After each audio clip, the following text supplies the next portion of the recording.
Assalamualaikum warahmatullahi wabarakatuh. Nama saya Rodatul Hasana, NIM 1907121000084.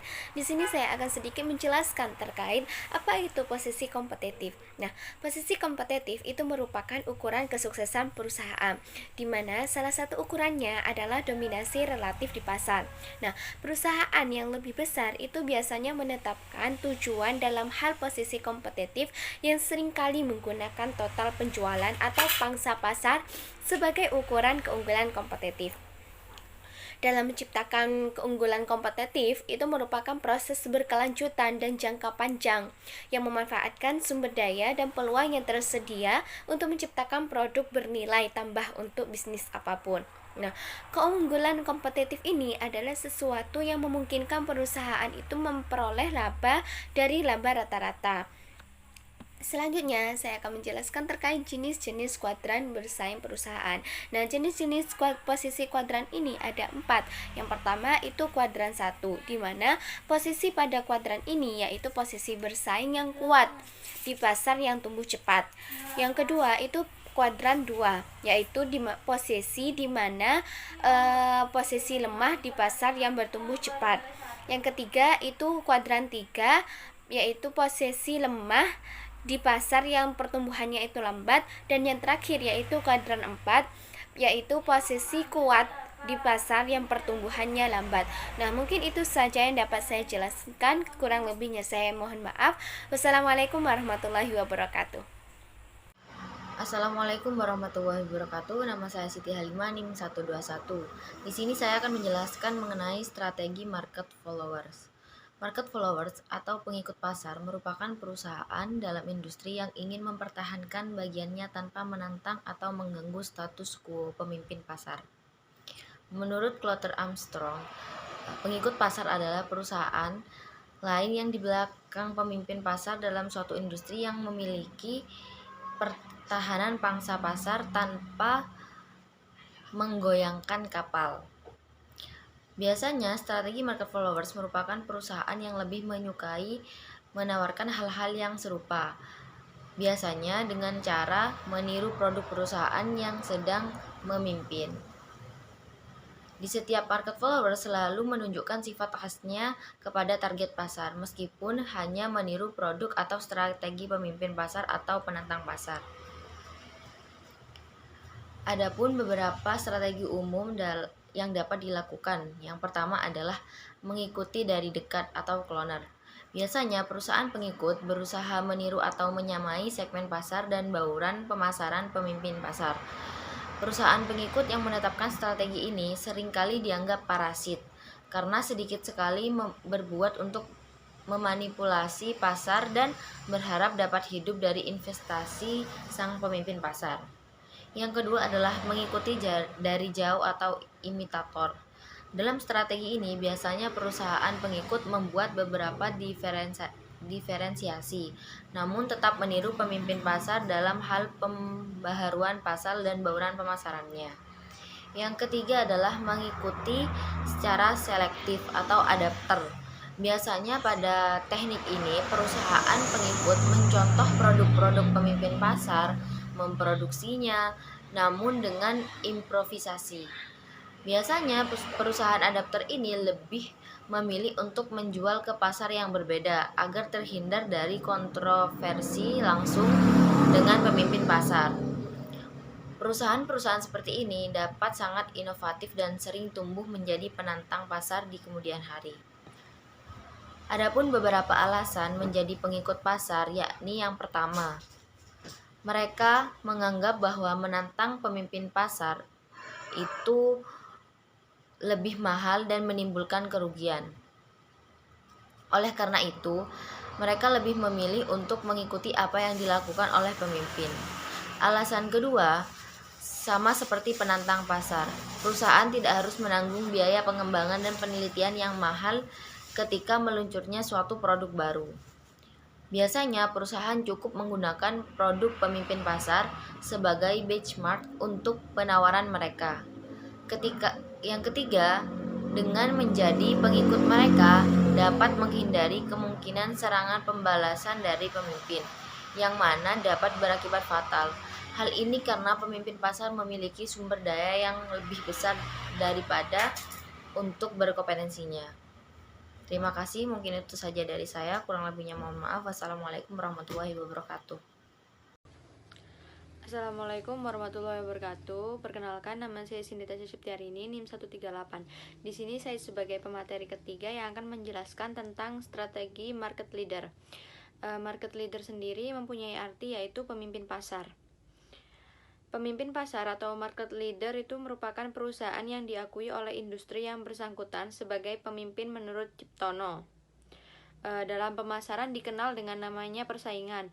Namun, terkadang banyak pelaku pasar sendiri yang tidak mengerti atau belum bisa mengidentifikasi apa itu sebenarnya yang dimaksud dengan persaingan.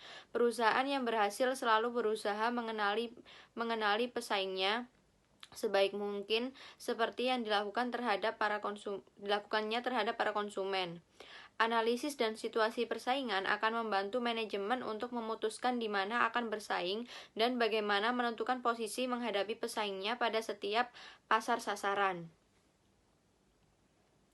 Berdasarkan perbedaan karakteristik perusahaan, telah mengklarifikasi 4 posisi persaingan menurut Kotler dan Armstrong tahun 2010, yaitu yang pertama pemimpin pasar atau market leader, yang kedua penantang pasar atau bisa disebut juga market challenger, yang ketiga pengikut pasar atau market follower, dan yang terakhir yaitu relung pasar market niche.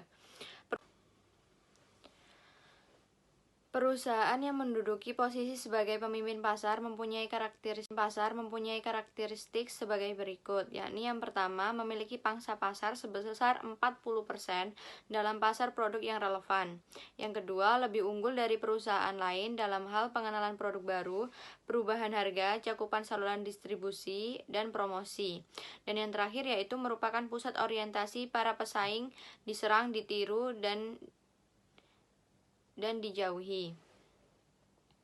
Menurut pengamat pemasaran dari IBII, Hendrawan Supratikno, kemampuan bertahan ini bisa ditempuh melalui beberapa cara, yakni yang pertama, mereka bisa melakukan predatory pricing terhadap musuh, misalnya dengan membanting harga.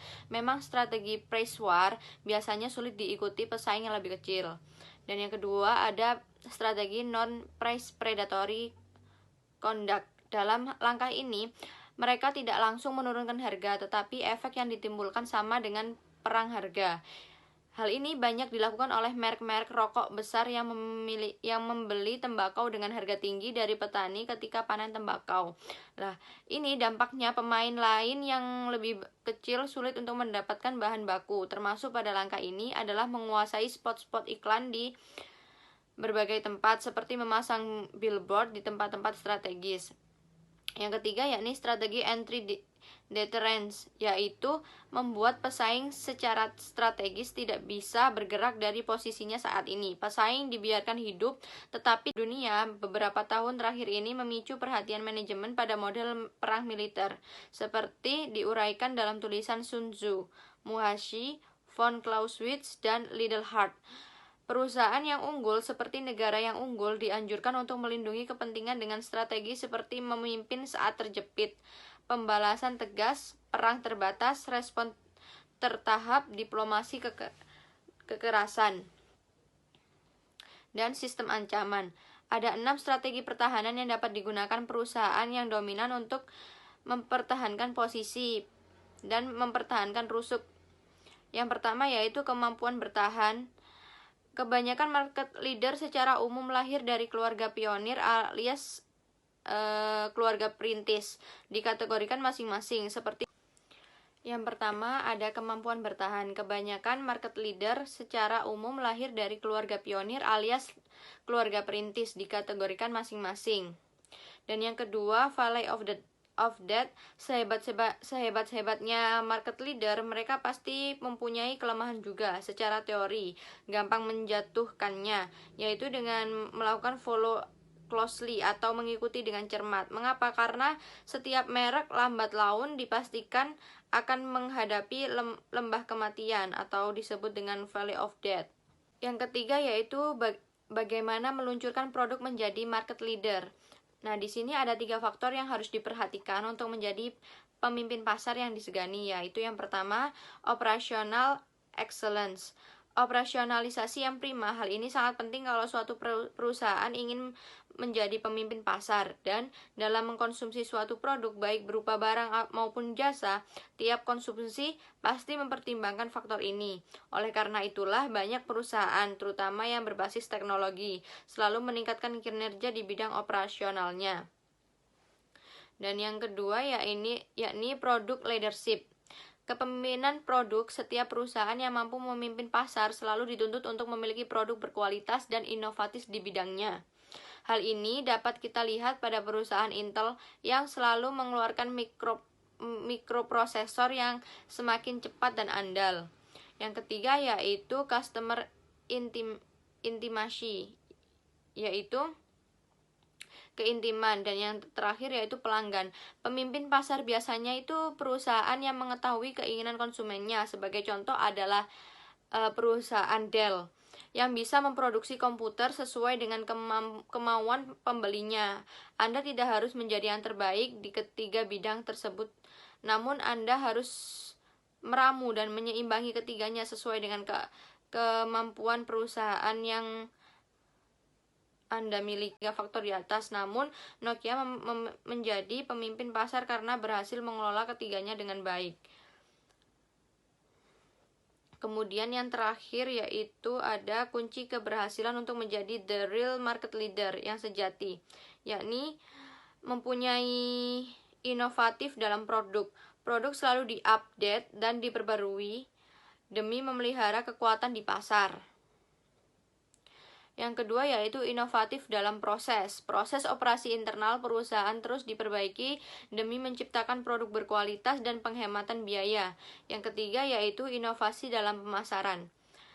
Yang pertama, kalian bisa mengkombinasi manajemen produk line dengan analisis pasar. Yang kedua, mengidentifikasi potensi pasar yang lebih baik dan melakukan segmentasi dengan memecah seluruh potensi pasar ke dalam bagian-bagian yang lebih kecil berdasarkan demografi, geografi, dan psikografi. Yang ketiga yaitu memperbaiki cara melayani masing-masing segmen dengan menafsirkan secara tepat dan sangat detail preferensi cara pembelian target market. Di sini agar peluang keberhasilan peluncuran produk baru semakin besar, resiko kegagalan dapat diperkecil dengan melakukan pengujian terhadap pasar terlebih dahulu atau trial market melalui soft launch. Jika ternyata pasar merespon produk tersebut dengan baik dan harganya terjangkau, selanjutnya akan dilakukan adalah optimalisasi availability dan hours-nya. Yang pertama yaitu disiplin. Artinya mereka harus benar-benar selalu waspada bahwa posisi mereka itu bukan posisi yang abadi sepanjang masa. Yang kedua, mampu memetakan atau menavigasi masa depan yang masih jauh. Artinya perusahaan itu harus menjadi perusahaan yang visioner, mempunyai gambaran arsitektur masa depan. Istilahnya learning from the future. Materi selanjutnya yaitu penantang pasar atau market challenger. Strategi penantang pasar adalah strategi yang biasanya dilakukan oleh perusahaan-perusahaan yang terletak pada posisi kedua atau ketiga, di mana perusahaan-perusahaan ini menyerang pemuka dan pesaing-pesaing lain dengan tawaran yang agresif untuk memperoleh lebih banyak market share menurut Kotler tahun 2005. Secara terbuka dan langsung dengan pemimpin pasar, karakteristik penantang pasar tersendiri yaitu yang pertama biasanya merupakan perusahaan besar dipandang dari sudut volume, penjualan, dan laba. Pangsa sebesar pasarnya itu kurang lebih 30%. Yang kedua, selalu berupaya menemukan kelemahan pihak pemimpin atau perusahaan lainnya dan kemudian menyerangnya baik secara langsung ataupun tidak langsung. Yang ketiga, upaya mereka pada tindakan mengambil alih perusahaan-perusahaan yang lemah.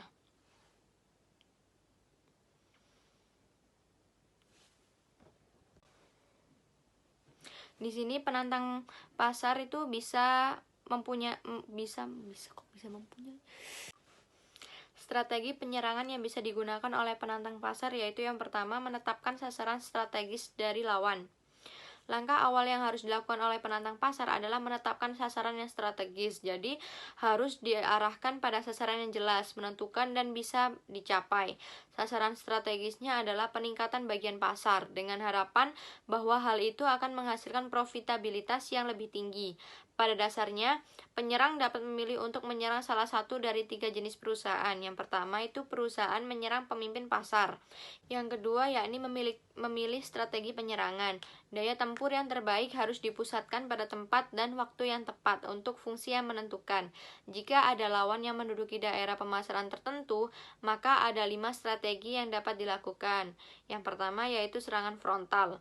Penyerang mengarahkan kekuatannya tepat berhadapan dengan lawan. Yang kedua yaitu serangan sisi atau melambung. Daerah yang diperkirakan akan diserang selalu memiliki pasukan yang terkuat. Jadi perusahaan penyerang harus memiliki akal untuk mengetahui kelemahan perusahaan lawan. Yang ketiga yaitu serangan mengepung. Perusahaan penyerang berusaha menembus daerah pemasaran lawan. Strategi ini dijalankan dengan serangan besar-besaran terhadap berbagai front, sehingga lawan harus melindungi bagian depan, samping, dan belakang pada saat yang bersamaan. Dan selanjutnya ada serangan lintas. Strategi penyerangan secara tidak langsung serta menjauhkan diri dari setiap gerakan yang mengarah ke daerah pemasaran pesaing. Yang terakhir yaitu serangan gerilya, khusus bagi perusahaan-perusahaan kecil terutama yang kekurangan modal untuk menyerang pasar. Serangan ini dilancarkan dengan serangan-serangan kecil dan terputus-putus pada berbagai wilayah lawan. Perusahaan juga dapat menyerang secara beruntun dengan promosi yang pendek dan potongan harga pada beberapa tempat sembarang dalam wilayah pasar yang dikuasai perusahaan yang lebih besar.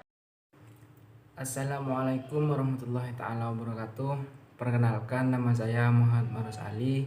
Di sini saya akan menjelaskan tentang market niche. Mungkin langsung saja, ada berbagai macam definisi terkait dengan niche market. Coulter 2003 dalam Paris 2003 mendefinisikan bahwa niche market sebagai kelompok yang lebih sempit yang diidentifikasi dengan membagi subsegmen dengan spesialisasi yang merupakan kunci utama dari niche market tersebut. Terus Philip dan Peterson dalam Top 10 mengartikan niche market strategi sebagai strategi pemasaran yang menggunakan diferensiasi produk untuk menarik kelompok pelanggan yang lebih fokus. Sedangkan Tablansky dalam Sarkar dan Begum 2013 mendefinisikan niche market sebagai penekanan pada kebutuhan tertentu atau penekanan pada geografis, demografis, dan segmentasi produk, seperti itu. Dan niche market memiliki karakteristik sebagai yang pertama yaitu konsumen memiliki kebutuhan yang berbeda. Itu yang pertama. Terus konsumen akan membayar harga premium untuk memenuhi kebutuhan mereka kepada perusahaan yang terbaik. Jadi konsumen itu akan memberi bayaran dengan harga premium untuk memenuhi kebutuhan mereka kepada perusahaan yang terbaik bagi mereka, seperti itu.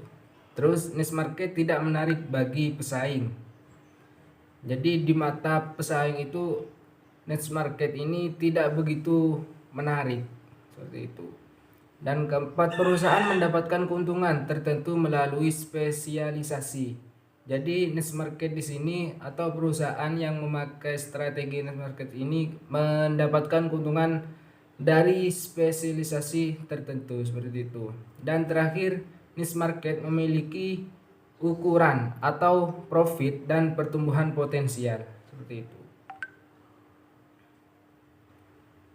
Dan di market niche ini ada pengimplementasiannya juga. Seperti apakah pengimplementasinya? Yakni market niche strategi yang paling utama adalah demi sebuah keuntungan atau profit, yakni hasil dari perusahaan tersebut. Faktor-faktor yang menentukan kesuksesan niche market strategi dalam niche marketing, perusahaan tidak hanya memasarkan produk mereka, akan tetapi memasarkan bisnisnya juga. Berbagai macam peneliti memfokuskan pada karakteristik penting dari keberhasilan niche market strategi. Menurut Delgix dan Lew, ada 5 elemen penting dari niche marketing, yaitu yang pertama positioning, terus yang kedua profitabilitas, kompetisi khusus, segmen pasar yang kecil, dan ketaatan pada konsep pemasaran. Sedangkan pengaruh atau hubungan niche terhadap kompetisi atau persaingan pasar, yakni pasar konsumen merupakan pasar dengan segmen yang sangat beragam. Jadi banyak macamnya. Apakah berdasarkan demografi, geografi, psikografi, atau yang lainnya. Perusahaan-perusahaan yang telah menyediakan berbagai produk untuk memenuhi kebutuhan konsumen hampir di segala jenis segmen. Jadi ada berbagai macam dan apa yang sesuai dengan yang dibutuhkan, seperti itu. Jadi perusahaan-perusahaan telah menyediakan berbagai produk dan jenis segmen pada pasar tersebut. Persaingan di pasar konsumen yang melibatkan perusahaan besar dan juga kecil berlangsung sangat sengit, dan pada umumnya perusahaan-perusahaan besar memperoleh posisi persaingan yang lebih baik karena memiliki sumber daya relatif lebih unggul daripada perusahaan kecil. Nah, jadi seperti itu untuk strategi market niche. Mungkin itu saja yang dapat saya sampaikan, kurang lebihnya saya mohon maaf. Wassalamualaikum warahmatullahi taala wabarakatuh.